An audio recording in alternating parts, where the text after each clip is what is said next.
नमस्कार दोस्तों, मैं उदय राजपूत आपका अपने YouTube चैनल उदय राजपूत मैथ्स में स्वागत करता हूं।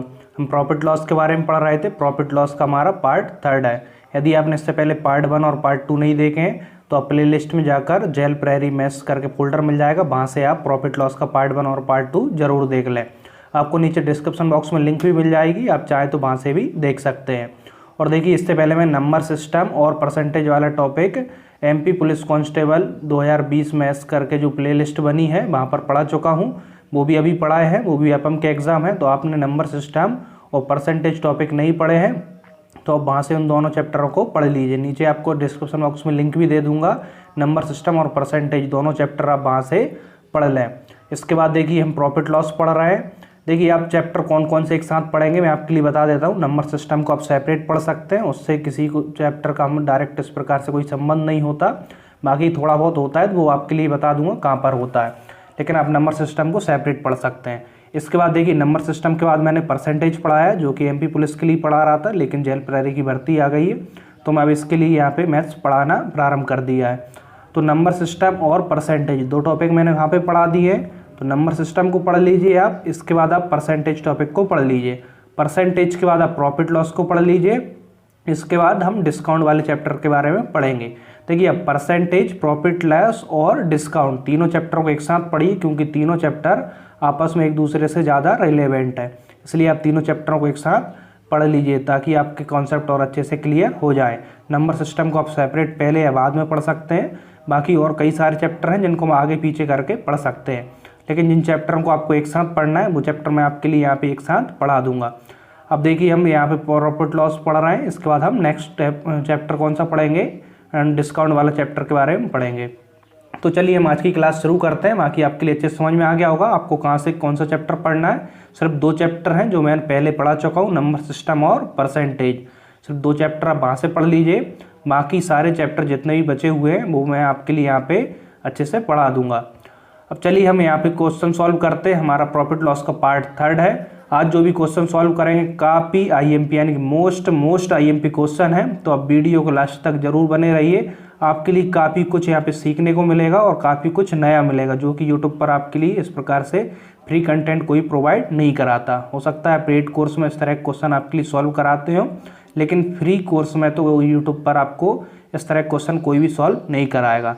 तो आप वीडियो को लास्ट तक बने रहिए। चलिए हम यहाँ पे क्वेश्चन देखते हैं। हाँ, एक चीज़ और, यदि आप टेलीग्राम चैनल से नहीं जुड़े हैं तो उसकी लिंक आपको नीचे डिस्क्रिप्शन बॉक्स में मिल जाएगी। आप टेलीग्राम चैनल पर जुड़ जाइए। टेलीग्राम चैनल पर आप मुझसे ग्रुप के माध्यम से और भी अधिक डिस्कशन कर सकते हैं। और यदि आपको वीडियो पसंद आए तो आप वीडियो को जरूर लाइक कर दें। आप वीडियो को लाइक करना भूल जाते हैं। देखिए, कम लोग पढ़ें, तो मैं चाहता हूँ जितने भी लोग यहाँ से पढ़ रहे हैं वो सारे बच्चे वीडियो को लाइक जरूर करें। देखिए, वीडियो को लाइक जरूर करिए, इससे मुझे मोटिवेशन मिलती है, जिससे कि मैं आपके लिए और अच्छे से पढ़ाने की कोशिश करता हूँ। तो लाइक, कमेंट्स और शेयर, प्रत्येक वीडियो पर आपके लिए 3 चीज़ करना है। सबसे पहले लाइक करना है वीडियो को, कमेंट्स करना है और इसके बाद वीडियो को अपने दोस्तों के साथ शेयर करना है। बस आप 3 काम आप करिए, बाकी काम मैं आपके लिए यहाँ पे करूँगा। यानी कि पूरी मेहनत और ईमानदारी से आपके लिए बेटर से बेटर पढ़ाने की कोशिश करूँगा। तो चलिए हम अपना समय न गवाए हुए क्लास को प्रारंभ करते हैं। देखिए, क्वेश्चन देखिए, क्वेश्चन को समझिए। क्वेश्चन क्या कह रहा है, यदि कोई वस्तु 10% हानि की जगह 10% लाभ पर बेची जाती है तो 200 रुपये अधिक मिलते हैं, तो वस्तु का हमें क्रय मूल्य ज्ञात करना है। क्वेश्चन समझ में आ गया। क्वेश्चन कह रहा है कोई वस्तु है, यदि हम उसे 10% हानि की जगह उसे 10% लाभ पर बेचते हैं तो उसे क्या होता है, 200 रुपये अधिक मिलते हैं, तो हमें वस्तु का क्रय मूल्य ज्ञात करना है। तो देखिए, इस टाइप के क्वेश्चन कैसे सॉल्व करते हैं। देखिए, मैं आपके लिए लास्ट में क्वेश्चन भी सॉल्व करने दूंगा, तो आप यहाँ पे जो भी क्वेश्चन सॉल्व करा रहा हूँ बड़ी केयरफुली अच्छे से समझिए, और जो क्वेश्चन मैं आपके लिए सॉल्व करने दूंगा उनको आप सॉल्व करिए और मुझे कमेंट्स में बताइए। तो आगे आपके लिए जो क्वेश्चन है बाद में बता दूंगा कहाँ पर आपके लिए सॉल्व करना है, कौन से क्वेश्चन। तो चलिए हम इस क्वेश्चन को सॉल्व करते हैं।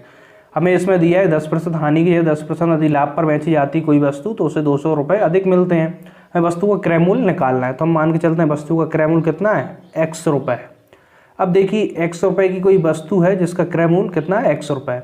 इसको यदि हम 10% लाभ पर बेच रहे हैं तो लाभ पर कैसे बेचेंगे, क्रय मूल्य का हम कितना निकालेंगे, 110%।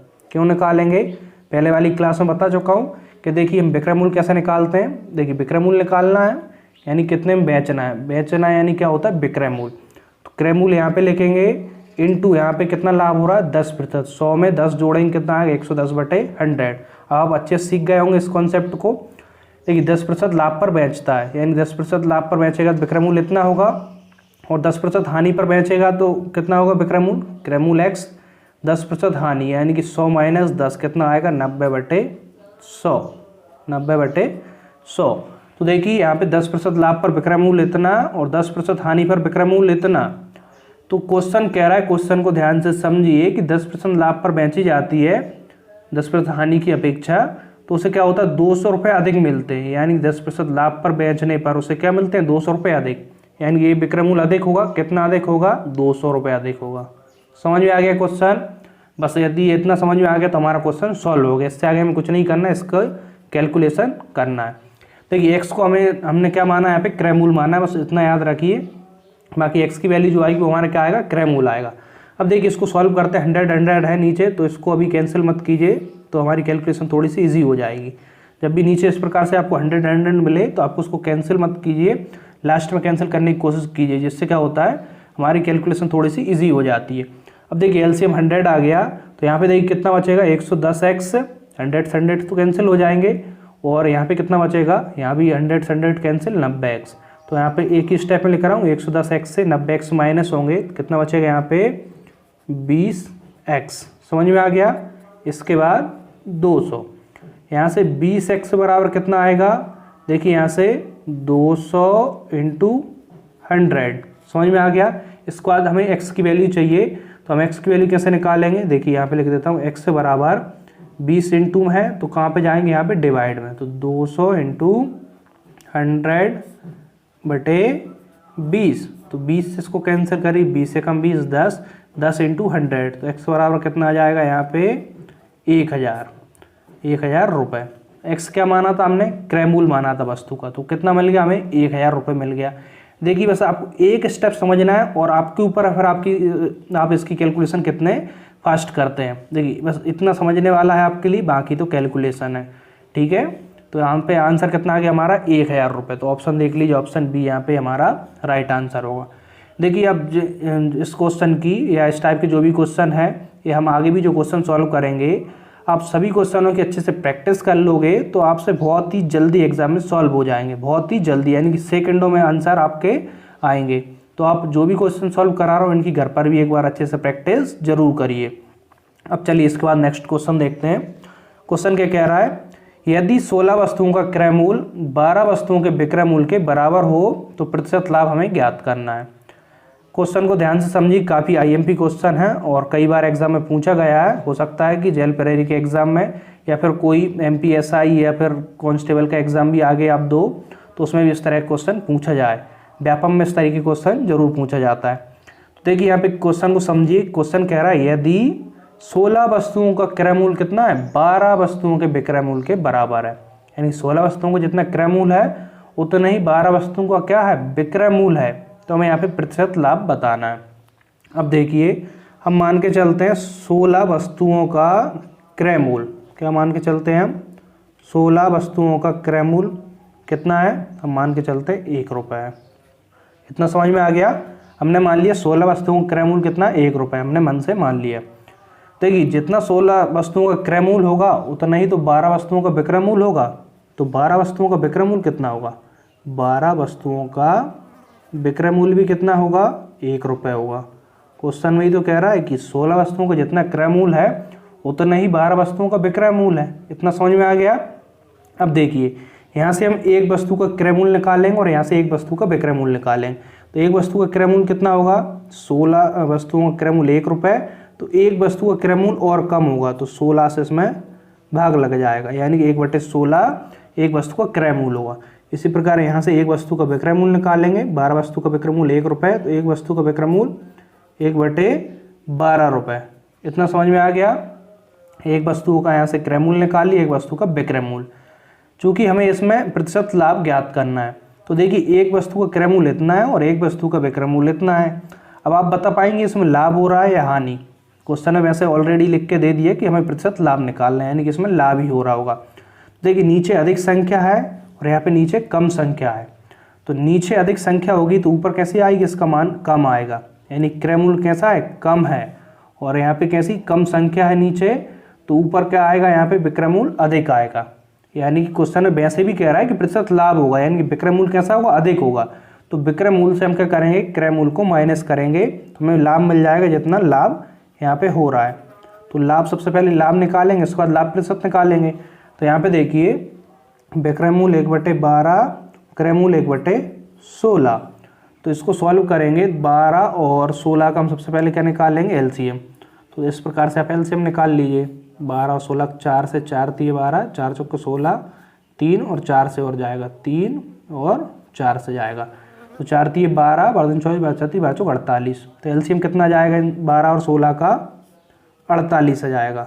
तो एलसीएम को हम यहाँ पे रखते हैं क्रॉस में, यानी कि इंटू करके एलसीएम यहाँ रखते हैं। तो 12 का पाड़ा पढ़ेंगे एलसीएम में, 12 24, 12 36, 12 चौक 48, 4 बार में कैंसिल, माइनस 16 का पढ़ेंगे कितनी बार में, 16 32, 16 48।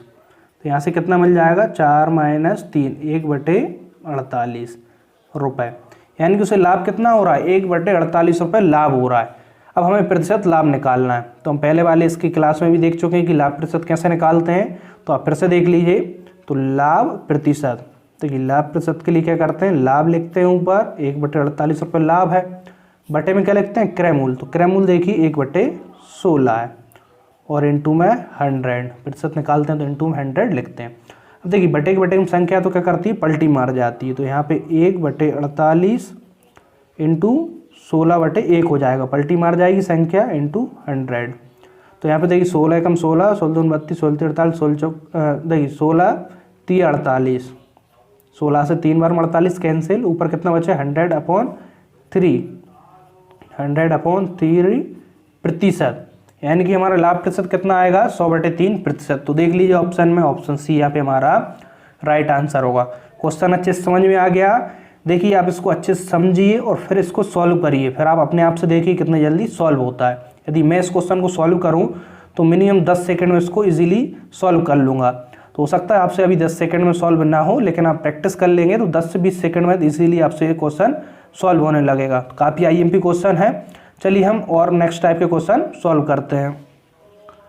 अब देखिए नेक्स्ट क्वेश्चन क्या है, देखिए नेक्स्ट क्वेश्चन को पढ़िए। एक मनुष्य 2970 रुपये प्रति घड़ी के हिसाब से 2 घड़ियाँ बेचता है। एक पर उसको 10% लाभ होता है और दूसरे पर 10% हानि होती है। तो संपूर्ण लाभ या हानि हमें बताना है। क्वेश्चन को ध्यान से समझिए। क्वेश्चन क्या कह रहा है कि एक मनुष्य 2970 रुपये प्रति घड़ी के हिसाब से कितनी घड़ियाँ बेचता है, 2 घड़ियाँ, यानी कि एक घड़ी का विक्रय मूल्य कितना है यहाँ पे 2970 रुपये। तो वो कितनी घड़ी बेच रहा है, 2 घड़ियाँ बेच रहा है। तो आगे कह रहा है एक पर उसको 10% लाभ होता है और दूसरी घड़ी पर उसे 10% हानि होती है। तो हमें इस क्वेश्चन में बताना है कि संपूर्ण लाभ या हानि उसे क्या होगा, यानी कि उसे लाभ होगा या हानि होगा। देखिए इस क्वेश्चन को हम 2 तरीके सॉल्व कर सकते हैं, लेकिन जो सरल तरीका है वो आपके लिए मैं बता देता हूँ। देखिए सरल तरीका है या इसको आप ट्रिक कह सकते हैं, वो ट्रिक कहाँ पे यूज़ होगी वो भी आपके लिए बता देता हूँ, तो आप इसको अच्छे से याद रखिए। देखिए यहाँ पे जब एक ही कीमत की 2 चीज़ें हों, यानी कि देखिए 2 घड़ियाँ कितने में बेच रहा है, वो 2970 रुपये प्रति घड़ी के हिसाब से बेच रहा है। तो देखिए यानी एक घड़ी का जितना विक्रय मूल्य है और दूसरी घड़ी का भी उतना ही विक्रय मूल्य है, यानी कि 2 सामानों का विक्रय मूल्य कैसा हो, जब एक जैसा हो। मान के चलिए यहाँ पे 2 घड़ियाँ ना होकर 2 घोड़े होते कि एक घोड़ा दोनों घोड़े बराबर कीमत पर बेचे जा रहे हैं, यानी एक घोड़ा यदि 1 लाख का बेचा जा रहा है, दूसरा घोड़ा भी 1 लाख का बेचा जा रहा है, यानी कि विक्रय मूल्य हमेशा कैसे होना चाहिए, दोनों वस्तुओं के बराबर होना चाहिए। इसके बाद एक कंडीशन और याद रखिए, उस पर जितना प्रतिशत लाभ हो रहा है यहाँ पे और दूसरे पर, यानी एक वस्तु पर जितना लाभ हो रहा है उतना ही दूसरे वस्तु पर उसे क्या होना चाहिए, हानि प्रतिशत होना चाहिए, तभी जो हमारी ट्रिक है वो लगेगी। नहीं तो फिर इसका दूसरा तरीका जो है वो आप उससे सॉल्व करिए। तो दूसरा तरीका क्या है वो आप नेक्स्ट क्वेश्चन में समझ जाएंगे। हम नेक्स्ट और तरह क्वेश्चन सॉल्व करेंगे तो वहाँ से आपको क्लियर हो जाएगा कि इसको हम दूसरे तरीके से कैसे सॉल्व कर सकते हैं। अब देखिए इसको कैसे सॉल्व करेंगे। यहाँ पे देखिए दोनों घड़ियों का क्या है, विक्रय मूल्य बराबर है और यहाँ पे 10% लाभ है तो 10% ही हानि है। तो इस क्वेश्चन को हम कैसे सॉल्व करेंगे, इस तरह क्वेश्चन में क्या होगी, हमेशा हानि होगी। क्या होगी, हमेशा हानि होगी। तो हमें हानि का प्रतिशत निकालना है। तो इस तरह क्वेश्चन क्या लिखेंगे यहाँ पे, उभयनिष्ठ लाभ और हानि, जितना लाभ और जितनी हानि हो रही है कॉमन होना चाहिए, तो वो यहाँ पे लिख देंगे। ठीक है, यहाँ पे 10% है, और नीचे हमेशा 10 लिखेंगे। देखिए हो सकता है यहाँ पे 20% लाभ होता है और दूसरे पे 20% हानि, तो यहाँ पे 20 लिखते, नीचे हमेशा 10 ही लिखेंगे। लेकिन यहाँ पे 10% ही लाभ हो रहा है और 10% ही हानि, इसलिए ऊपर 10 लिखा और नीचे तो हमेशा 10 लिखेंगे ही, और इसका स्क्वायर। इसके बाद इसको सॉल्व कर देंगे तो हमारा सेकंडों में आंसर आएगा, यानी कि 2 सेकंड में इसका आंसर आ जाएगा। कुछ नहीं करना, 10 से 10 कैंसिल, 1 का स्क्वायर कितना आ जाएगा, 1, यानी कि 1% की क्या होगी, उसे हानि होगी। तो देखिए कितना इजी क्वेश्चन हो गया, और इस तरह के क्वेश्चन एग्जाम में पूछा जाता है। तो जब भी इस तरह के क्वेश्चन आए तो मैंने आपके लिए बता दिया क्या देखेंगे आप, एक तो दोनों वस्तुओं का विक्रयमूल्य एक जैसा होना चाहिए, और उस एक वस्तु पर जितना लाभ हो रहा है दूसरी वस्तु पर उतना ही उसे क्या होना चाहिए, हानि होना चाहिए, तभी आप उसे इस तरीके से करेंगे। तो इस तरह की कंडीशन में क्या होगा, हमेशा हानि होगी। तो कितनी हानि होगी, उसके लिए आप ऐसा निकाल लीजिए, जितना लाभ हो रहा है या हानि दोनों एक जैसा होगा, उभयनिष्ठ लाभ प्रतिशत या हानि प्रतिशत को यहाँ लिखिए, बटे में हमेशा 10 ही लिखिए और इसका स्क्वायर कर दीजिए। इसको सॉल्व कर लीजिए, जो भी आंसर आएगा वो हमारा फाइनल आंसर होगा, यानी कि हमेशा इस तरह क्वेश्चन क्या होगी, हानि होगी। देख लीजिए 1% हमारा आंसर है, फर्स्ट वाला आंसर, समझ गए। अब इसके बाद देखिए नेक्स्ट क्वेश्चन सॉल्व करते हैं। देखिए नेक्स्ट क्वेश्चन क्या कह रहा है, एक आदमी ने 2 गाय 560 रुपये में खरीदी। 2 गाय कितने में खरीदी, 560 रुपये में। उसने एक गाय 15% लाभ पर बेचा तथा दूसरी गाय को 10% हानि पर, तो उसे न लाभ हुआ और न हानि, तो प्रत्येक गाय की कीमत निकालिए। देखिए क्वेश्चन ध्यान से समझिए, आपको समझ आ जाएगा अच्छे से। यदि आपको कॉन्सेप्ट अच्छे से समझ में आ गया तो आप इसको बहुत ही जल्दी सॉल्व कर लेंगे। तो सबसे पहले हमें क्या करना है, क्वेश्चन को अच्छे से समझना है। तो क्वेश्चन कह रहा है एक आदमी ने 2 गाय कितने में खरीदी, 560 रुपये में, यानी कि 2 गाय का क्रय मूल्य कितना है, 560 रुपये। उसने एक गाय कितने में बेची, 15% लाभ पर, और दूसरी गाय 10% हानि पर बेची। तो इस कंडीशन पर उसे क्या हुआ, ना तो लाभ हुआ और ना हानि हुई। तो हमें प्रत्येक गाय की कीमत बताना है। देखिए जब उसे ना लाभ हुआ ना हानि हुई, यानी कि जितने में उसने खरीदी थी उतने में ही उसने बेच दी, यानी क्रय मूल्य और विक्रय मूल्य दोनों कैसे हो जाएंगे, बराबर बराबर हो जाएंगे। समझ में आ गया। अब देखिए बस इतना समझ में आ गया कि क्रय मूल्य और विक्रय मूल्य दोनों कैसे होंगे, बराबर। अब इसके आगे हम इसको सॉल्व करते हैं। 2 गायों का क्रय मूल्य कितना है, 560 रुपये। तो एक गाय का क्रय मूल्य कितना होगा, हम मान के चलते हैं 100 रुपये है पहली गाय का क्रय मूल्य, यानी कि एक गाय 100 रुपये में खरीदी, तो दूसरी गाय कितने में खरीदी होगी, 560 माइनस एक्स। इतना समझ में आ गया। 2 गायों का क्रय मूल्य 560, एक का हमने एक्स माना, तो दूसरे कितना होगा, 560 माइनस एक्स होगा। अब आगे क्वेश्चन जो कह रहा है उसको सॉल्व करते हैं। उसने एक गाय 15% लाभ पर बेचा, या बेची हो सकता है यहाँ पे, तो उससे कोई फर्क नहीं पड़ता है ना। देखिए एक गाय उसने क्या 15% लाभ पर बेची, तो एक गाय कितनी एक्स है, देखिए इसकी कीमत कितनी है एक्स, तो इसको 15% लाभ पर बेचेंगे तो विक्रय मूल्य क्या होगा 100, और 15 कितने हो जाएंगे यहाँ पे 115/100। अब आपको एक कॉन्सेप्ट समझ में आने लगा होगा कि हम यहाँ पे 115 क्यों लिखते हैं, विक्रय मूल्य के लिए क्रय मूल्य इंटू 100 प्लस लाभ यहाँ पे लिखते हैं, लाभ इसमें जोड़ दिए 115/100, तो विक्रय मूल्य इतना होगा। देखिए इस गाय का विक्रय मूल्य आ गया इतना, दूसरी गाय पर क्या हुई उसे 10% हानि, तो दूसरी गाय का क्रय मूल्य कितना है 560 माइनस एक्स रुपये, इतना क्रय मूल्य है, 10% हानि, यानी कि 100 से क्या करेंगे 10 माइनस 90/100, तो दूसरी गाय का विक्रय मूल्य आ गया। पहली गाय का विक्रय मूल्य और दूसरी गाय का विक्रय मूल्य, तो दोनों को प्लस करें तो दोनों गायों का विक्रय मूल्य क्या होगा, दोनों गायों के क्रय मूल्य के बराबर। तो दोनों गायों का क्रय मूल्य कितना है 560 रुपये। देखिए हमने बराबर क्यों रखा, आपको पहले ही समझा दिया, उसे ना लाभ हुआ ना हानि, यानी कि जितने में उसने खरीदी थी उतने में उसने बेच दी, यानी क्रय मूल्य और विक्रय मूल्य दोनों कैसे होंगे, बराबर होंगे। समझ में आ गया। पहली गाय का विक्रय मूल्य इतना, दूसरी गाय का विक्रय मूल्य इतना, दोनों का विक्रय मूल्य क्या होगा, दोनों के क्रय मूल्य के बराबर हो गया। इतना समझ में आ गया।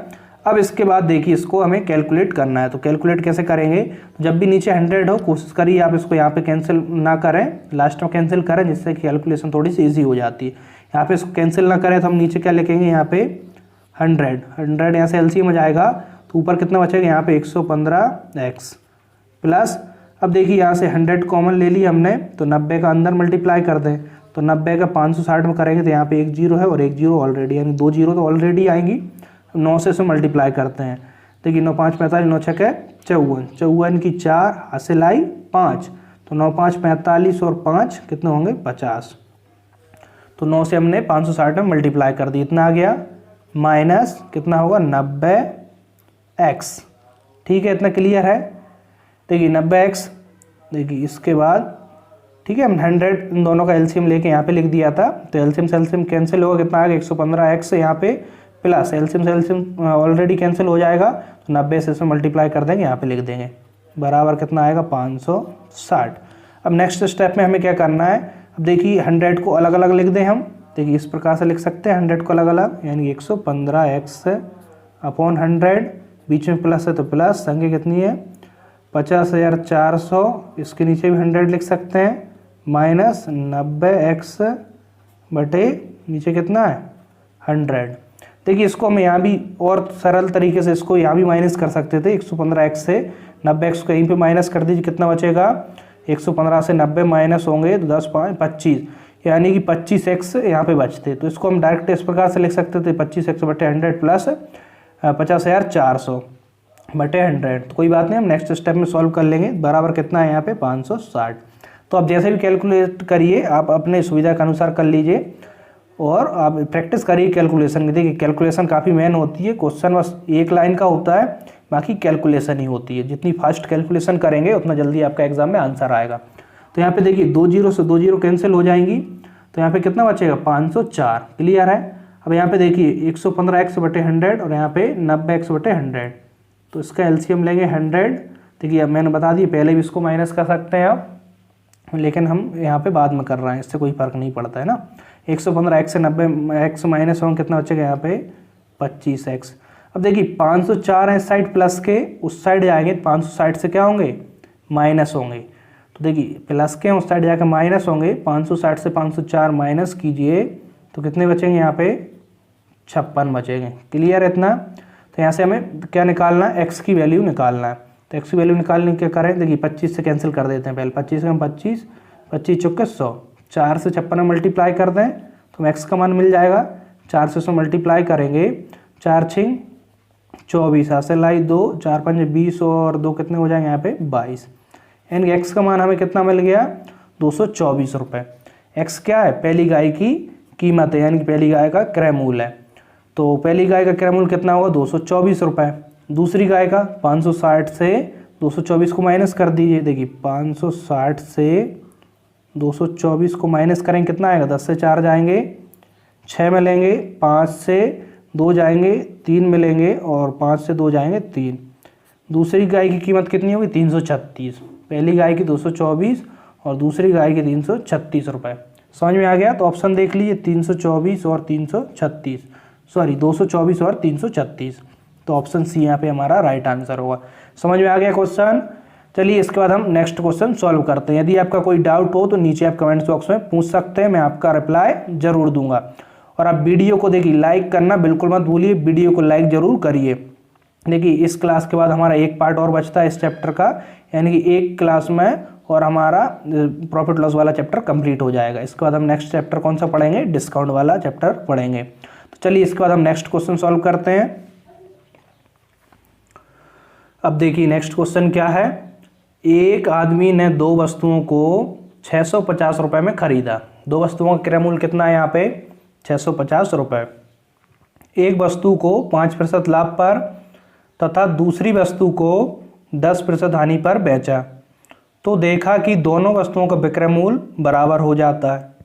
तो हर एक वस्तु का हमें क्रय मूल्य निकालना है। क्वेश्चन समझिए। क्वेश्चन देखिए देखने में भले बड़ा हो, लेकिन जरूरी नहीं कि वो मतलब यानी कि क्वेश्चन कठिन हो। तो देखने में भले बड़ा क्वेश्चन लगे, आप उसे ध्यान से पढ़िए और समझने की कोशिश करिए। हो सकता है इजी क्वेश्चन हो या इजी ना भी हो, तो आप क्वेश्चन को अच्छे से समझ जाएंगे, उसको ध्यान से समझ लेंगे क्वेश्चन में क्या कह रहा है, तो आपको काफ़ी इजी लगने लगेगा, है ना। हमें सिर्फ कॉन्सेप्ट समझना होता है, बाकी कैलकुलेशन हमारे ऊपर है कितने जल्दी हम उसको सॉल्व करते हैं। तो क्वेश्चन को समझिए। एक आदमी ने 2 वस्तुओं को 650 रुपये में खरीदा। 2 वस्तुओं का क्रय मूल्य कितना है 650 रुपये। एक वस्तु को उसने 5% लाभ पर तथा दूसरी वस्तु को 10% हानि पर उसने बेचा, तो देखा कि दोनों वस्तुओं का विक्रय मूल्य कैसा हो गया, बराबर हो गया। अब यहाँ से क्या समझ में आ गया, एक वस्तु को जितने में बेचा और दूसरी वस्तु को, देखिए एक वस्तु को 5% लाभ पर बेचा और दूसरे को 10% हानि पर बेचा, तो दोनों को क्या हो गया विक्रय मूल्य बराबर, यानी कि एक वस्तु जितने में बेची दूसरी वस्तु भी उतने में ही बेची। तो यहाँ पे हमें क्या देखने को मिल रहा है कि दोनों का विक्रय मूल्य बराबर हो गया। तो हमें क्या निकालना है, क्रय मूल्य निकालना है। तो यहाँ पे देखिए दो वस्तुओं का क्रय मूल्य कितना है 650। तो एक वस्तु का क्रय मूल्य हमने मान लिया x, तो दूसरी का कितना होगा 650 माइनस x। अब क्वेश्चन जो कह रहा है उसी को सॉल्व करेंगे। एक वस्तु को 5% लाभ पर बेचता है, यानी कि पहली वस्तु जो है इसको किस पर बेच रहा है 5% लाभ। तो लाभ कैसे निकालेंगे, 100 में 5 जोड़ेंगे 105/100। तो यानी कि इतना क्रय मूल्य है और 5% लाभ पर बेच रहा है, तो विक्रय मूल्य कितना हो जाएगा, इतना होगा पहली वस्तु का। और दूसरी वस्तु को 10% हानि पर बेच रहा है, दूसरी वस्तु का क्रय मूल्य कितना है 650 माइनस x। इसको क्या कर रहा है 10% हानि, यानी कि 100 माइनस 10 90/100। तो दूसरी वस्तु का विक्रय मूल्य इतना होगा। अब आगे कह रहा है कि तो देखा दोनों वस्तुओं का विक्रय मूल्य क्या हो गया बराबर, यानी इसका विक्रय मूल्य और इसका विक्रय मूल्य क्या हो गया बराबर हो गया। समझ में आ गया। अब इसके बाद हमें कैलकुलेट करना है, तो इसको कैलकुलेट कर देते हैं। देखिए 100 से 100 यहीं पे कैंसिल कर देते हैं, और इनटू में है दोनों साइड, तो इनटू में दोनों साइड कैंसिल कर सकते हैं। 15 7 105, 15 6 90। इतना क्लियर है। इसके बाद यहाँ पे कितना बचा 7x इक्वल 6 से अंदर मल्टीप्लाई करेंगे 0 6 5 30 0 असलाई 3 6 6 36 और 3 39 माइनस 6x। इतना क्लियर है। माइनस 6x इस साइड लाएंगे तो क्या हो जाएंगे प्लस के होकर इसमें जुड़ जाएंगे। कितना हो जाएंगे 7 और 6 12 और 1 13 13x इक्वल कितना हो जाएगा 3900। हमें यहाँ से x की वैल्यू निकालना है, तो x इक्वल कितना हो जाएगा 3900 में 13 पहुँच जाएंगे। 13 से इसको कैंसिल करिए, 13 3 39, यानी x की वैल्यू हमें कितनी मिल गई यहाँ से 300 मिल गई। तो क्या पूछा, हर एक वस्तु का क्रय मूल्य पूछा, यानी पहली वस्तु का क्रय मूल्य कितना आ गया हमारे पास 300 रुपये। तो दूसरी वस्तु का क्रय मूल्य कितना होगा, देखिए 650 से 300 को माइनस कर दिए, 650 से 300 को माइनस करेंगे कितना बचेगा यहाँ पे 350। अब देखिए दोनों वस्तुओं का हमें क्रय मूल्य मिल गया, पहली का 300 रुपये और दूसरी का 350 रुपये। तो ऑप्शन चेक कर लीजिए 300 350। तो देखिए ऑप्शन सी यहाँ पे हमारा राइट आंसर होगा। समझ में आ गया। देखिए इतना कठिन क्वेश्चन नहीं है जितना हमें देखने में लग रहा था। तो आप क्वेश्चन को समझिए और इसके बाद इसको सॉल्व करिए, तो आप सेकंड डोमेन का आंसर निकाल पाएंगे। अब चलिए इसके बाद नेक्स्ट क्वेश्चन सॉल्व करते हैं। नेक्स्ट क्वेश्चन को पढ़िए, क्या कह रहा है नेक्स्ट क्वेश्चन। एक आदमी ने एक वस्तु को 15% लाभ पर बेचा। यदि वह 5% कम पर खरीदा गया होता तथा 20 रुपये कम पर बेचा जाता तो उसे 20% लाभ होता। उस वस्तु का हमें लागत मूल्य निकालना है। लागत मूल्य क्या होता है, क्रय मूल्य होता है। क्वेश्चन कह रहा है कि एक आदमी ने एक वस्तु कितने में बेचा 15% लाभ पर बेचा। यदि वह 5% कम पर खरीदा गया होता तो और 20 रुपये कम पर बेचा गया होता तो उसे क्या होता 20% लाभ होता। तो हमें वस्तु का लागत मूल्य निकालना है। हम मान के चलते हैं वस्तु का लागत मूल्य x रुपये, लागत मूल्य इसको क्रय मूल्य कहते हैं कितना x रुपये। तो उसे क्या हो रहा है 15% लाभ हो रहा है। तो 15% लाभ हो रहा है तो इसका हम 15% निकालें कितना होगा 115/100। तो विक्रय मूल्य इतना होगा। अच्छा समझ में आ गया। 15% लाभ पर x क्रय मूल्य का विक्रय मूल्य इतना होगा। आगे कह रहा है यदि वह 5% कम पर खरीदा गया होता, यानी क्रय मूल्य x है, मान के चलिए वो 5% कम पर खरीदा गया होता, यानी इसके क्रय मूल्य 5% कम यानी 95/100। तो कम भी जब भी बात करें 100 से उतना कम कर दिए, 100 से 5 कम करेंगे 95/100, यानी कि वो क्रय मूल्य कितना कह रहा है कि यदि 5% क्रय मूल्य कम होता, यानी कि नया क्रय मूल्य कितना होगा इतना होता तथा 20 रुपये कम पर बेचा जाता है, यानी कि इतने में उसने बेचा, मान के चलिए उसने कह रहा है 20 रुपये कम, यानी कि इससे यदि 20 रुपये कम में बेचा जाता तो इस क्रय मूल्य पर उसे क्या होता, इस क्रय मूल्य पर उसे 20% लाभ होता। तो इस क्रय मूल्य पर हम क्या निकाल लेंगे, इस क्रय मूल्य पर 20% लाभ, यानी कि 120/100 क्रय मूल्य इतना, तो लाभ कितना है 20%। तो इस पर हम क्रय मूल्य इंटू 100 प्लस यही 120/100, तो इस क्रय मूल्य पर विक्रय मूल्य आ गया। तो इस क्रय मूल्य पर जितना विक्रय मूल्य आया वो कितना होगा, देखिए पहले वाले क्रय मूल्य पर 15% लाभ पर जो वस्तु बेची, यानी मूल्य हमारा क्रय मूल्य कितना था x रुपये, हमने x रुपये क्रय मूल्य माना प्रारंभिक क्रय मूल्य। तो उस पर 15% लाभ पर वस्तु बेची तो वो कितने में बिकी x इंटू 115/100, यानी कि अब क्रय मूल्य कितना हो गया इतना। क्वेश्चन क्या कह रहा था, यदि 5% हम क्या कर दें क्रय मूल्य में कम पर खरीदा गया होता, तो हमने क्रय मूल्य से 5% कम कर दिए तो नया क्रय मूल्य इतना आ गया। और आगे कह रहा है कि 20 रुपये कम पर बेचा जाता है, यानी कि पहले इतने में बेच रहा था, इससे यदि 20 रुपये कम में बेचा जाता तो उसे क्या होता, नए वाले क्रय मूल्य पर 20% का लाभ होता। तो नए वाले क्रय मूल्य पर हमने 20% लाभ के साथ क्या निकाल दिए, विक्रय मूल्य। तो अब ए वाले विक्रय मूल्य और ए वाले विक्रय मूल्य दोनों आपस में कैसे होंगे, बराबर होंगे। इतना समझ में आ गया। अब इसके बाद देखिए इसको हम सॉल्व कर देंगे और x की वैल्यू निकाल लेंगे। तो x हमारा क्या है, लागत मूल्य। तो देखिए यहाँ से x की वैल्यू निकालें तो सबसे पहले यहाँ पे कैंसिल कर देते हैं, काफ़ी दूर लिख दिए। चलिए कोई बात नहीं, हम इसको कैंसिल करते हैं। 5 दूनी 10, 5 एकम 5, 5 दूनी 10 और 0। ठीक है, इसी प्रकार यहाँ पे कैंसिल करेंगे। 5 से 5 एकम 5, कितने बचे यहाँ पे 4, 5 नाम 45, 5 दूनी 10, 0। 5 से कैंसिल करें, सॉरी 4 से कैंसिल करें इसको, 4 5 20 और 4 से 4 तिया 12। ठीक है, 0 से 0 यहाँ पे कैंसिल कर देता हूँ। ठीक है, बाकी आप अपने अनुसार कैंसिल कर सकते हैं। मैंने यहाँ पे 5 से ऊपर कैंसिल करा 19 आ गया, 5 से नीचे करा 20, फिर 4 से करा 4 5 20, 4 से 4 तिया 12। तो ऊपर कितना बचा 19 × 3 और नीचे 5 × 10। तो यहाँ पे कितना आएगा, देखिए 19 दूनी 38, 19 30 57, 57, 57 x बटे 10 5 50। तो नेक्स्ट स्टेप में लिख देता हूँ। देखिए यहाँ पे 21, ऊपर 21 बचा, 21x बटे 20। देखिए x वाले एक साइड ले आए, इस साइड भी x है तो इसको एक साइड ले आते हैं और संख्या को दूसरी साइड पहुँचा देते हैं। तो 19 दिए कितना होंगे यहाँ पे 57, इस साइड आएंगे तो माइनस हो जाएंगे, 57 बटे 10 और इंटू 5 कितना हो जाएगा यहाँ पे 50, बराबर माइनस के उस साइड आगे प्लस के 20 हो जाएंगे। अब इसको सॉल्व कर लेंगे और x का मान निकाल लेंगे। तो देखिए कैसे सॉल्व करेंगे, 20 और 50 का एलसीएम लेंगे तो कितना आएगा 100। 20 से 100 5 बार में कैंसिल, 5 से ऊपर मल्टीप्लाई, 5 एकम 5, 5 दूनी 10। देखिए 5 एकम 5, 5 दूनी 10। ठीक है, कोई मिस्टेक तो नहीं, सॉरी गलत कर, 20 से करेंगे। हाँ देखिए 20 से एलसीएम कितना 100 है, तो 20 से 20 5 100, 5 से हम करेंगे 5 एकम 5, 5 दूनी 10। हाँ ठीक है, इस प्रकार से आप देख लें, हो सकता है आपकी देखिए माइनस प्लस या जोड़ने घटाने में मिस्टेक हो सकती है। तो अब इस प्रकार की मिस्टेक बिल्कुल ही मत करिए, एक बार रीचेक कर लीजिए जब भी आपको इस प्रकार का डाउट लगे। तो देखिए यहाँ से 50 से एलसीएम 2 बार में कैंसिल होगा, 2 से इसमें मल्टीप्लाई होगा, तो 2 7 14 हासिल आई 1, तो 2 5 10 और 1 11। देखिए कुछ गलत हो रहा है क्या, हाँ गलत हो रहा है। देखिए एक सेकंड में फिर से चेक करता हूँ इसको। यहाँ पे हमने गलती तो नहीं की, सबसे पहले यहाँ पे देखिए 5 दूनी 10, देखिए यहीं पे गलती कर दी। तो आप इस प्रकार से गलती करने से बचिए। देखिए यहाँ पे मैंने 5 से कैंसिल कर, 5 दूनी 10, 1 बचा तो कितना होगा 15 होगा ना, 5 तिया 15। देखिए आप भी नहीं बताते तो आप कमेंट्स कर बताइए कि यहाँ पे गलती हो गई है। देखिए हो सकता है इस प्रकार की माइनर मिस्टेक हो जाए, वैसे मैं कोशिश करता हूँ कि बिल्कुल भी मिस्टेक ना हो, आगे किसी भी क्वेश्चन में मिस्टेक नहीं है, बस इसी में यहाँ पे हो गई है। तो देखिए कैलकुलेशन 5 दूनी 10, 1 बचा 5 तिया 15, यानी यहाँ पे कितना आएगा 23 बटे 20। तो यहाँ पे कितना आएगा 23 बटे 20। अब हमारा ठीक हो गया। तो अब देखिए यहाँ से 20 से एलसीएम 5 बार में कैंसिल, 5 से इसमें मल्टीप्लाई करेंगे, 5 तिया 15, सिलाएगी 1, 5 दूनी 10 और 1 11। ठीक है, 115 आएंगे। माइनस 50 से एलसीएम 2 बार में कैंसिल, 2 से इसमें करेंगे, 2 7 14, सिलाई 1, तो 2 से इसमें करेंगे, 2 5 10 और 1 11। अब ठीक है, ठीक है, माइनर मिस्टेक थी यहाँ पे, मैंने देखिए यहाँ पे क्या कर दिया था, 5 समझ के 5 से 5 कैंसिल कर दिया था, लेकिन यहाँ पे 15 होंगे, तो 5 दिए 15 इस प्रकार से।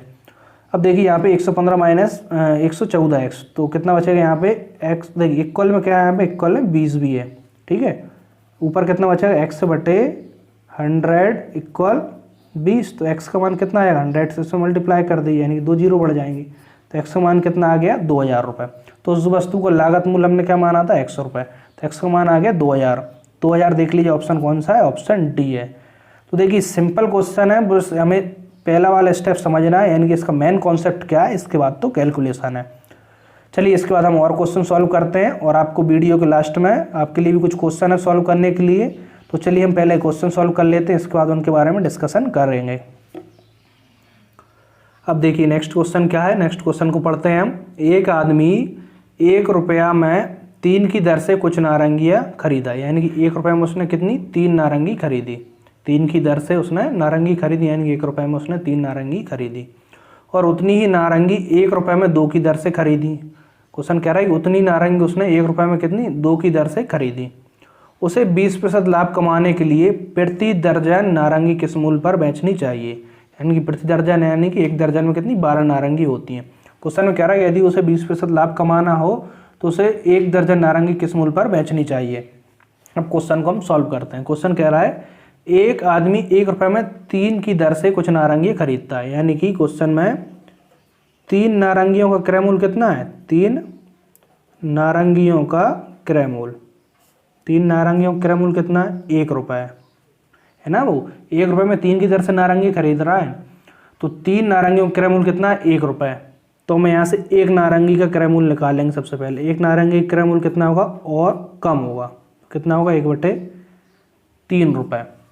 तो वो कुछ नारंगी खरीदा, हम मान के चलते हैं वो इस दर से x नारंगी खरीदता है, इस दर से कितनी x नारंगी खरीदता है। तो x नारंगियों का क्रय मूल्य कितना हो जाएगा और अधिक होगा तो x से इसमें मल्टीप्लाई हो जाएगा। समझ में आ गया। 3 नारंगियों का क्रय मूल्य 1 रुपये, तो एक नारंगी क्रय मूल्य और कम होगा तो 3 से भाग लगा दिया। हमने माना कि उसने कुछ नारंगियों की बात कर रहा है, हमने माना उसने x नारंगी खरीदी, तो x नारंगियों का क्रय मूल्य कितना होगा और अधिक, तो x से इसमें हमने क्या कर दिया, यहाँ पे मल्टीप्लाई कर दिया। इतना आपके लिए अच्छे से समझ में आ गया।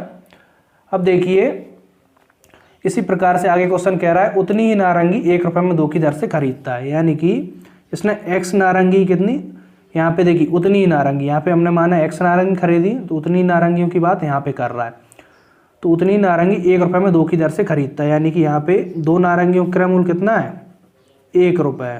क्लियर है। यहाँ पे 2 नारंगियों का क्रय मूल्य 1 रुपये, तो एक नारंगी का क्रय मूल्य देखें तो हम कितना है, 1/2 रुपये।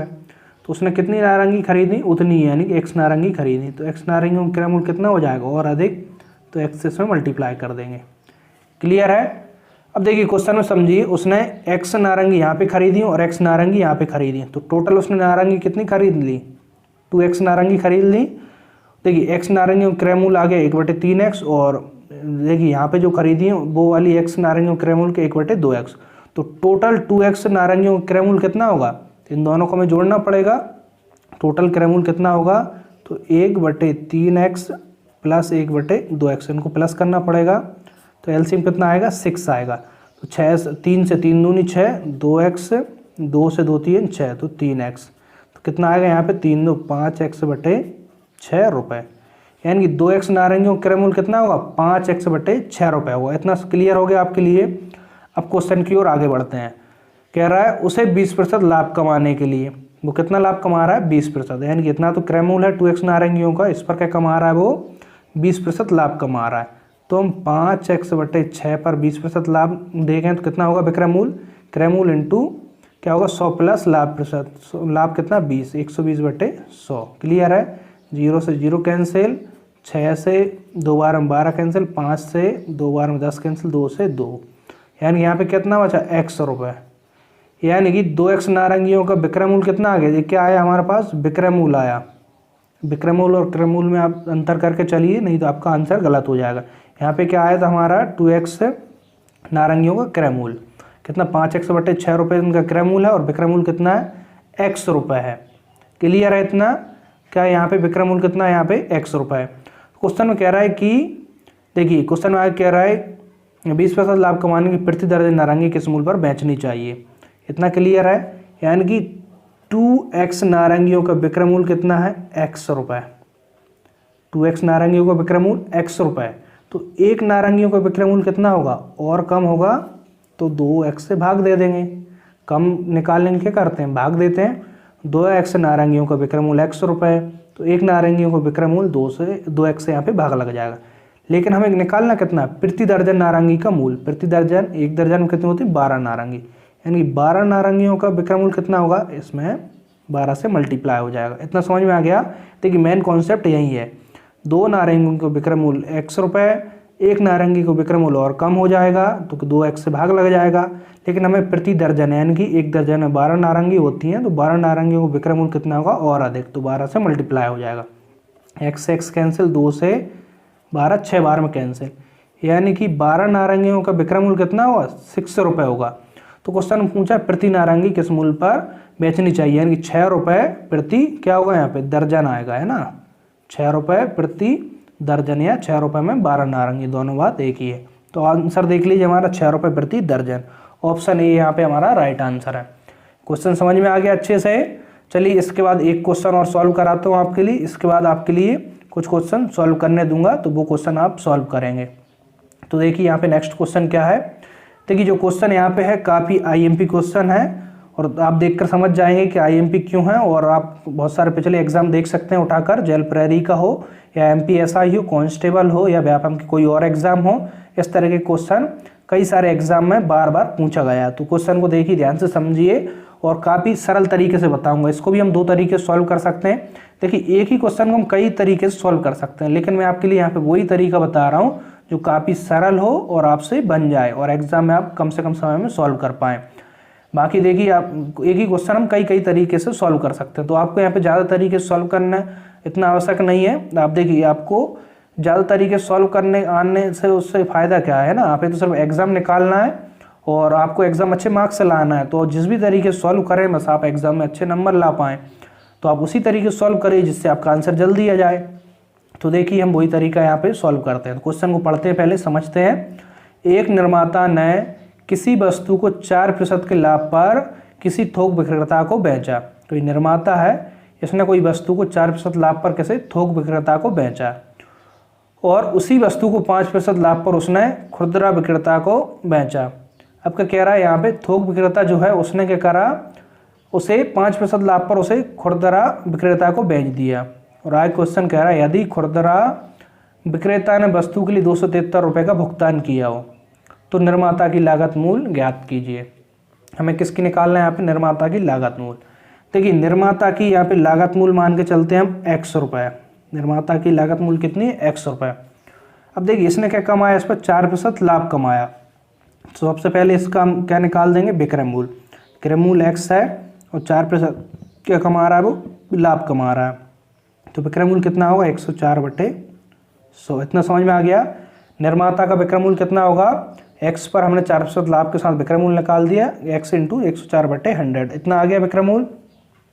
अब देखिए निर्माता का जो विक्रय मूल्य है वो थोक विक्रेता के लिए तो क्या होगा, क्रय मूल्य होगा ना। थोक विक्रेता का इससे खरीद रहा है निर्माता से, तो थोक विक्रेता के लिए क्या हो गया, क्रय मूल्य हो गया है ना। लेकिन थोक विक्रेता ने भी उस वस्तु क्या कर दिया, 5% लाभ पर खुदरा विक्रेता को बेचा। तो जो थोक विक्रेता के लिए अब ये क्या हो गया, क्रय मूल्य, और उसने भी इस पर क्या कमा लिया, 5% लाभ। तो इसको अब क्रय मूल्य मान के चलिए और फिर से 5% लाभ के साथ विक्रय मूल्य निकाल दी। कितना आ जाएगा, 105/100। इतना क्लियर है। अब देखिए थोक विक्रेता ने किसे बेचा, खुदरा विक्रेता को बेचा।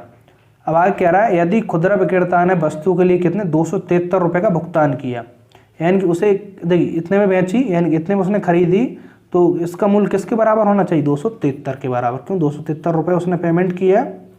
समझ में आ गया। निर्माता का हमने लागत मूल्य x मान लिया, उसने 4% लाभ के साथ थोक विक्रेता को बेच दिया। थोक विक्रेता को उसने इतने में बेचा। अब थोक विक्रेता को जितने में बेचा तो उसके लिए वो क्या हो गया, थोक विक्रेता ने इतने में खरीदा तो उसके लिए क्रय मूल्य हो गया। अब थोक विक्रेता भी क्या कर रहा है, विक्रेता को 5% लाभ पर बेच रहा है ना। तो इसके लिए इस पर देखिए हम क्या निकाल देंगे, इस पर भी 5% निकाल देंगे, यानी इसको क्रय मूल्य मान लेंगे। तो इस पर 5% निकाल देंगे तो क्या जाएगा, अब हमारे पास थोक विक्रेता का विक्रय मूल्य। थोक विक्रेता ने किसे बेचा, खुदरा विक्रेता को। इसने इसके लिए 273 रुपये पेमेंट किए, यानी इतने में इसने बेचा तो इतने में ही तो वो खरीदेगा, यानी कि जो पेमेंट किया वो इसके बराबर होगा। बस इतना मेन कॉन्सेप्ट है। इसके बाद हम इसे कैलकुलेट कर लेंगे। इतना अच्छे समझ में आ गया, यहाँ तक आपके लिए कोई दिक्कत नहीं होना चाहिए। इसके बाद हम इसको कैंसिल करते हैं 5 से। 5 दूनी यहाँ पे कितना बचेगा, देखिए सॉरी 5 से कैंसिल नहीं होगा, 4 से। 4 दूनी 8, 2 बचे, 4 × 6 = 24। नीचे 4 दूनी 8, 2 बचे 20, 4 × 5 = 20। क्लियर है। इसके बाद यहाँ पे 5 से करते हैं। 5 दूनी 10, 5 × 5, 5 दूनी 10, 20। इतना क्लियर है। 2 से देखिए यहाँ पे कितना, 10 बार में कैंसिल, और 2 से 26, 2 × 1 = 2, 2 × 3 = 6। इतना क्लियर हो गया। देखिए यहाँ पे 13 जो 26 है ऊपर है ना, मैंने यहाँ पे लिख दी जगह नहीं हो पाने के कारण। अब देखिए इसको हम आगे लिखते हैं। आगे कैसे लिखेंगे, x बराबर नीचे जो है इसको यहाँ पे क्रॉस में पहुँचा दें और ऊपर जो है उसको नीचे ले आएँ। तो यहाँ पे कितना है, 273। तो क्रॉस में क्या पहुँचेगा, 25 × 10, और नीचे क्या आएगा, ऊपर कितना है यहाँ पे 13, और यहाँ पे 21 बचा। तो ऊपर जो था वो नीचे आ जाएगा और नीचे जो था ऊपर पहुँच जाएगा। अब हमें x का मान निकालना है, तो अब इसको कैंसिल करते हैं। देखिए 13 से 13 दूनी 26, 1 बचा, 13 × 13 21, 21 से 21 कैंसिल। तो ऊपर कितना बचा, 25 × 10। तो कितना आ जाएगा यहाँ पे, 25 × 10 कितना आएगा, 250 रुपये। तो x हमने क्या माना था, निर्माता का लागत मूल्य, तो वो कितना आ गया, 250 रुपये आ गया। समझ में आ गया। देखिए कितना इजी क्वेश्चन है, यानी कि आपके लिए देखिए इसको हम एक तरीके से और सॉल्व कर सकते हैं और भी दूसरे तरीके से भी सॉल्व कर सकते हैं, लेकिन जो और तरीके हैं वो थोड़े से यहाँ पे आपके लिए कठिन पड़ सकते हैं। तो आप इसी तरीके से सॉल्व करिए और कंफ्यूज मत होइए। अब जिस भी क्वेश्चन सॉल्व कर रहा है एक ही तरीके से सॉल्व करिए। आप ज़्यादा तरीके से अभी सॉल्व करने के चक्कर में पड़ेंगे तो एग्जाम में आप कंफ्यूज हो जाएंगे, इसलिए आप जिस भी क्वेश्चन को सॉल्व करते हैं एक ही तरीके से पढ़िए। तो यहाँ पे हमारा आंसर कितना होगा, 250 रुपये। तो देखिए ऑप्शन सी यहाँ पे हमारा राइट आंसर होगा। अब चलिए कुछ क्वेश्चन है आपके लिए सॉल्व करने देता हूँ, तो चलिए हम क्वेश्चन देखते हैं। अब देखिए जो क्वेश्चन आपके सामने है, ये क्वेश्चन आपके लिए सॉल्व करना है और मुझे आंसर नीचे कमेंट बॉक्स में बताना है। देखिए इस तरह क्वेश्चन मैं सॉल्व कर चुका हूँ। यदि आज की वीडियो आपने अच्छे से देखी होगी तो अच्छे से समझे होंगे क्वेश्चन, तो आपसे इजीली बन जाएंगे। यदि आपको फिर भी कहीं दिक्कत आती है तो आप वीडियो में इस तरह क्वेश्चन फिर से देख लें और इन क्वेश्चनों को सॉल्व करने की कोशिश करें। उम्मीद करता हूँ आपसे ज़रूर बन जाएंगे। क्वेश्चन इतने कठिन नहीं है और इस तरह क्वेश्चन मैंने आज ही सॉल्व कराए हैं। तो यहाँ पे जो क्वेश्चन है देखिए, यहाँ पे पहला वाला क्वेश्चन है और यहाँ पे दूसरा क्वेश्चन है। तो दोनों क्वेश्चनों को आपको सॉल्व करना है और जो भी आंसर है ABCD में आप नीचे कमेंट्स में मुझे आंसर बताना है। तो आपके लिए होमवर्क है, तो आप क्वेश्चनों को जरूर सॉल्व करिए और जल्द से जल्द मुझे आंसर बताइए। जो भी जल्दी आंसर बताएगा इन दोनों क्वेश्चनों का, उसका नाम मैं नेक्स्ट वीडियो में लूँगा। तो आप इन क्वेश्चनों को अच्छे से सॉल्व करिए और नीचे आंसर बताइए। तो ठीक है, हम आज की क्लास यहीं पे समाप्त करते हैं। इसके बाद एक क्लास और बची है प्रॉफिट लॉस की। प्रॉफिट लॉस की हम एक क्लास में और बाकी बचे हुए क्वेश्चनों को सॉल्व कर लेंगे। इसके बाद हम नेक्स्ट चैप्टर कौन सा पढ़ेंगे, डिस्काउंट वाला चैप्टर पढ़ेंगे। यदि आपने प्रॉफिट लॉस से पहले नंबर सिस्टम और परसेंटेज नहीं पढ़ा तो नीचे लिंक में आपको डिस्क्रिप्शन बॉक्स में लिंक दे दूंगा, वहाँ से आप नंबर सिस्टम और परसेंटेज वाले दोनों चैप्टरों को अच्छे से पढ़ लें। देखिए पहले परसेंटेज जरूर पढ़ें, इसके बाद आप प्रॉफिट लॉस पढ़ें, प्रॉफिट लॉस के बाद आप डिस्काउंट पढ़ें। तीनों चैप्टर को साथ में पढ़ गइए ताकि आपको सारे कॉन्सेप्ट अच्छे से क्लियर हों। तो देखिए जब भी आप पढ़ें परसेंटेज, प्रॉफिट लॉस और डिस्काउंट तीनों चैप्टर को एक साथ पढ़िए। तो तीनों चैप्टर मैं यहाँ पे एक साथ ही सॉल्व कराने वाला हूँ। परसेंटेज मैंने पहले पढ़ा चुका हूँ और प्रॉफिट लॉस अभी पढ़ा रहा हूँ। एक क्लास और बची है, तो नेक्स्ट क्लास में हमारा प्रॉफिट लॉस कंप्लीट हो जाएगा। इसके बाद डिस्काउंट वाला चैप्टर पढ़ेंगे। ठीक है, तो आज की वीडियो यदि आपको पसंद आई हो तो वीडियो को जरूर लाइक कर दें, इसे अपने दोस्तों के साथ शेयर करें और आप नीचे कमेंट्स करना बिल्कुल भी ना भूलें। और आप चैनल पर न्यू हैं तो चैनल को सब्सक्राइब कर लीजिए, बेल आइकन को भी प्रेस कर दीजिए, जिससे कि प्रत्येक वीडियो की नोटिफिकेशन आपके लिए मिलती रहे। और आप टेलीग्राम चैनल पर नहीं जुड़े हैं तो आप टेलीग्राम चैनल पर जरूर जुड़ जाइए, उसकी लिंक आपको नीचे डिस्क्रिप्शन बॉक्स में मिल जाएगी। और आप फेसबुक पेज पर भी नहीं जुड़े हैं तो फेसबुक पेज की लिंक भी आपको नीचे डिस्क्रिप्शन बॉक्स में मिल जाएगी। तो वहाँ से मुझसे जो भी और अधिक डिस्कशन है मैसेज के थ्रू कर सकते हैं। तो ठीक है, मिलते हैं हम नेक्स्ट वीडियो में। आज के लिए इतना ही, धन्यवाद।